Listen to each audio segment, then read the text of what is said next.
कल्याणाद्भुतगात्राय कामितार्थप्रदायिने श्रीमद्वेंकटनाथाय श्रीनिवासाय मंगलम मंगलम कौसलेन्द्राय महनीय गुणात्मने चक्रवर्तितनूजाय सार्वभौमाय मंगलम। ಶ್ರೀ ದುರ್ಗಾ ಗಣಪತಿ ಲಕ್ಷ್ಮೀ ವೆಂಕಟೇಶ್ವರ ಸ್ವಾಮಿ ದೇವಸ್ಥಾನ. ಇಲ್ಲಿ ಬಹಳ ವಿಶೇಷವಾಗಿ ಭಗವಂತ ನಗುನಗ್ತಾ ಇದ್ದಾನೆ. ಇಲ್ಲಿ ದುರ್ಗಾ ಗಣಪತಿ ಅಂದರೆ 8 ಕೈಗಳುಳ್ಳ ಗಣಪತಿ ಇದ್ದಾನೆ. ಯಾರಿಗೆ ಜಾತಕದಲ್ಲಿ ರಾಹುಗ್ರಹ ದೋಷ ಇದೆ, ಕೇತುಗ್ರಹ ದೋಷ ಇದೆ, ಅವರು ಬಂದು ಈ ದುರ್ಗಾ ಗಣಪತಿಯ ಪ್ರಾರ್ಥನೆಯನ್ನು ಮಾಡುವುದರಿಂದ ಬಹಳ ವಿಶೇಷವಾಗಿ ಒಳ್ಳೆಯದಾಗ್ತದೆ. ನಂತರ ಇಲ್ಲಿ ಲಕ್ಷ್ಮೀ ವೆಂಕಟೇಶ್ವರ ಭೂನೀಳಾ ಸಮೇತನಾಗಿರ್ತಕ್ಕಂತಹ ಲಕ್ಷ್ಮೀ ವೆಂಕಟೇಶ್ವರ ಸ್ವಾಮಿ ಇದ್ದಾರೆ. ಇಲ್ಲಿ ಏನಪ್ಪ ಅಂದರೆ ಪ್ರತಿ ಶುಕ್ರವಾರ ಸ್ವಾಮಿಗೆ ಪಂಚಾಮೃತ ಅಭಿಷೇಕ, ಶನಿವಾರ ತವಮಾಲ ಸೇವೆ ಆಗ್ತದೆ ಮತ್ತು ವೈಕುಂಠ ಏಕಾದಶಿ ಮುಂಚಿನ ದಿನ ಅಂದರೆ ದಶಮಿಯ ದಿನ ಕಲ್ಯಾಣೋತ್ಸವ ಬಹಳ ವಿಜೃಂಭಣೆಯಿಂದ ನಡೆಯುತ್ತೆ. ನಂತರ ಸ್ವಾಮಿಗೆ ಬೆಳಗಿನ ಜಾವ 3:30 4 ಗಂಟೆಯೊಳಗೆ ಸ್ವಾಮಿಗೆ ವೈಕುಂಠ ಏಕಾದಶಿ ಪ್ರಯುಕ್ತ ವಿಶೇಷ ಪೂಜೆ, ವೈಕುಂಠ ದ್ವಾರ ಅಂದರೆ ಉತ್ತರ ದ್ವಾರ ಬಾಗಿಲು ತೆಗಿಲಿಕ್ಕಾಗ್ತದೆ, ತೋಮಾಲೆ ಸೇವೆ ಮತ್ತು ಪ್ರತಿ 2 ಗಂಟೆಗಳಿಗೆ ಸ್ವಾಮಿಗೆ ಪೂಜೆ, ಅಭಿಷೇಕಾದಿಗಳು, ನೈವೇದ್ಯಾದಿಗಳು ನಡೀತದೆ. ಆ ನಂತರದಲ್ಲಿ ಸಾಯಂಕಾಲದಲ್ಲಿ ಸ್ವಾಮಿಗೆ ಒಂದು ಏಕಾಂತ ಸೇವೆಯನ್ನು ಮಾಡಿ ಆ ದಿನ ಒಂದು ವೈಕುಂಠ ಏಕಾದಶಿಯ ಕಾರ್ಯಕ್ರಮವನ್ನು ಮುಗಿಸಲಾಗ್ತದೆ. ಯಾರಿಗೆ ಜಾತಕದಲ್ಲಿ ಶನಿದೋಷ, ಅಷ್ಟಮ ಶನಿ, ಪಂಚಮ ಶನಿ ಮತ್ತು 4ರ ಶನಿಕಾಟ ಇರ್ತದೆ, ಅಂತಹವರು ಬಂದು ಇಲ್ಲಿ ಪೂಜೆಯನ್ನು ಮಾಡಿಸಿ ಸ್ವಾಮಿ ಸೇವೆ ಮಾಡಿ ಹೋದರೆ ಭಾಳ ವಿಶೇಷವಾಗಿ ಅನುಕೂಲಗಳು, ಆರೋಗ್ಯ, ವಿದ್ಯಾಬುದ್ಧಿಗಳು ಬರ್ತದೆ. ಯಾರೋ ಮಹಾನುಭಕ್ತರಾದಂತಹ ಭಕ್ತರೊಬ್ಬರು ಇಲ್ಲಿ ಒಂದು ಬೆಳ್ಳಿ ಕಿರೀಟವನ್ನು ನೋಡ್ಬೋದು. ಅವರು ಭಾಳ ಚಿಕ್ಕದಾಗಿ ವ್ಯಾಪಾರ ಶುರು ಮಾಡಿದರು. ಇಲ್ಲಿ ಬಂದು ಸೇವೆ ಮಾಡಿ ಸ್ವಾಮಿಗೆ ಆ ಒಂದು ಬೆಳ್ಳಿ ಕಿರೀಟವನ್ನು ಕೊಟ್ಟಿದ್ದಾರೆ. ಈ ಕಿರೀಟವನ್ನು ಕೊಟ್ಟು 1 ವರ್ಷ ಆಗಿದೆ. ಆ ರೀತಿ ಮೊನ್ನೆ ವೈಕುಂಠ ಏಕಾದಶಿ ದಿನ ಈ ಕಿರೀಟವನ್ನು ವಿಶೇಷವಾಗಿ ಅಲಂಕಾರವನ್ನು ಮಾಡ್ತಾ ಇದ್ದೀವಿ. ಮತ್ತು ಕೆಲವರು ಬಂದು ಇಲ್ಲಿ ಸ್ವಾಮಿಗೆ ಬೆಳ್ಳಿ ಪಾದವನ್ನು ಕೊಟ್ಟಿದ್ದಾರೆ.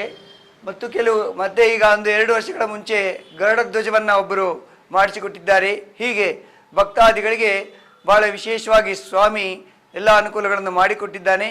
ಬಂದು ಸೇವೆಯನ್ನು ಮಾಡಿ ಹೋಗಿದ್ದಾರೆ. ಇದು ಲಕ್ಷ್ಮೀ ವೆಂಕಟೇಶ್ವರ ಅಂದರೆ ದುರ್ಗಾ ಗಣಪತಿ ಲಕ್ಷ್ಮೀ ವೆಂಕಟೇಶ್ವರ ದೇವಸ್ಥಾನವಾಗಿದೆ.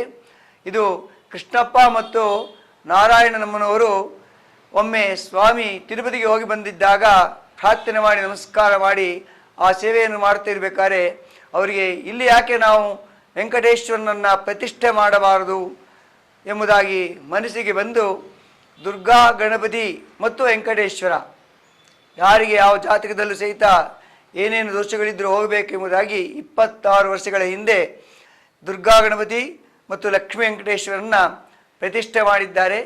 ಆ ನಂತರದಲ್ಲಿ ಅವರ ಮಕ್ಕಳಾಗಿರ್ತಕ್ಕಂಥ ರಾಜಶೇಖರ್ ಅವರು ಈ ಒಂದು ಕೆಂಕಾರಿಗಳನ್ನು ನಡೆಸ್ಕೊಂಡು ಹೋಗ್ತಾ ಇದ್ದಾರೆ. ಇಲ್ಲಿ ವಿಶೇಷ ಪೂಜೆಗಳಿದ್ದಾಗ ನಾವು ಬಂದು ಸಹಿತ ಪೂಜೆಗಳನ್ನು ಮಾಡಿಕೊಂಡು ಹೋಗ್ತೀವಿ. ಇಲ್ಲಿ ವೈಕುಂಠ ಏಕಾದಶಿ ಮತ್ತು ಕಲ್ಯಾಣೋತ್ಸವ ಅಂತೂ ಬಹಳ ವಿಶೇಷವಾಗಿರ್ತದೆ. ಪ್ರತಿ ಶ್ರಾವಣ ಶನಿವಾರಗಳಲ್ಲಿ ಸ್ವಾಮಿಗೆ ಎಲ್ಲ ತೋಮಾಲೆ ಸೇವೆ ಮಾಡಲಾಗ್ತದೆ, ಹೂವಿನ ಅಲಂಕಾರ ಮಾಡಲಾಗ್ತದೆ. ಹೀಗೆ ನಾನಾ ವಿಧವಾದಂತಹ ತಿರುಮಲ ತಿರುಪತಿ ವೆಂಕಟೇಶ್ವರ ಸ್ವಾಮಿಗೆ ಹೇಗೆ ಪೂಜೆಗಳು ನಡೆಯುತ್ತದೆ ಹಾಗೆಯೇ ಇಲ್ಲಿಯೂ ಸ್ವಾಮಿಗೆ ನಡೀತದೆ. ಅಲ್ಲಿ ಹೋಗಿ ದರ್ಶನ ಮಾಡಲಿಕ್ಕೆ ಕಷ್ಟ ಆಗ್ತಕ್ಕಂಥವ್ರು ಇಲ್ಲಿ ಬಂದು ಈ ದುರ್ಗಾ ಗಣಪತಿ ಲಕ್ಷ್ಮೀ ವೆಂಕಟೇಶ್ವರ ದರ್ಶನ ಸೇವೆ ಮಾಡೋದರಿಂದ ಎಲ್ಲ ಅನುಕೂಲಗಳಾಗ್ತದೆ. ಕಲ್ಯಾಣ ಮಸ್ತು. ನಮ್ಮ ಹೆಸರು ಅನಂತನಾರಾಯಣ ಅಂತ ಹೇಳಿಬಿಟ್ಟು ಇಲ್ಲಿ ಬೆಳಿಗ್ಗೆ ಈ 1 ತಿಂಗಳು ಅಂದರೆ ಧನುರ್ಮಾಸದಲ್ಲಿ 4 ಗಂಟೆಗೆ ಬೆಳಿಗ್ಗೆ ಸ್ವಾಮಿಗೆ ಪೂಜೆಯನ್ನು ಮಾಡಿ ದ್ವಾರವನ್ನು ತೆಗೆಯಲಾಗ್ತದೆ. ಸಾಯಂಕಾಲ 8 ಗಂಟೆಯ ತನಕ ಇರ್ತದೆ. ಮಾಮೂಲಿ ಕ್ಷೇತ್ರಗಳ ದಿನಗಳ ಆದರೆ 6 ಗಂಟೆಯಿಂದ ಸ್ವಾಮಿಯ ಪೂಜೆಯನ್ನು ಪ್ರಾರಂಭ ಮಾಡ್ತಾರೆ. ಪ್ರತಿ ಶುಕ್ರವಾರ ಸ್ವಾಮಿಗೆ ಪಂಚಾಮೃತ ಅಭಿಷೇಕ ಭಾಳ ವಿಶೇಷವಾಗಿ ನಡೀತದೆ. ಭಾಳ ವಿಶೇಷವಾಗಿ ಸ್ವಾಮಿಗೆ ಪಂಚಾಮೃತ ಅಭಿಷೇಕ ಪ್ರತಿ ಶುಕ್ರವಾರದಲ್ಲಿ ನಡೆಸಲಾಗ್ತದೆ. ಭಾಳ ವಿಶೇಷವಾಗಿ ಬಂದು ಆ ಒಂದು ಪಂಚಾಮೃತ ಅಭಿಷೇಕವನ್ನು ನೋಡಿದ್ದಲ್ಲಿ ಗ್ರಹ ದೋಷಗಳೆಲ್ಲವೂ ಪರಿಹಾರವಾಗಿ ಅಂದುಕೊಂಡ ಕೆಲಸ ಸಾಧಿಸಲಿಕ್ಕಾಗ್ತದೆ.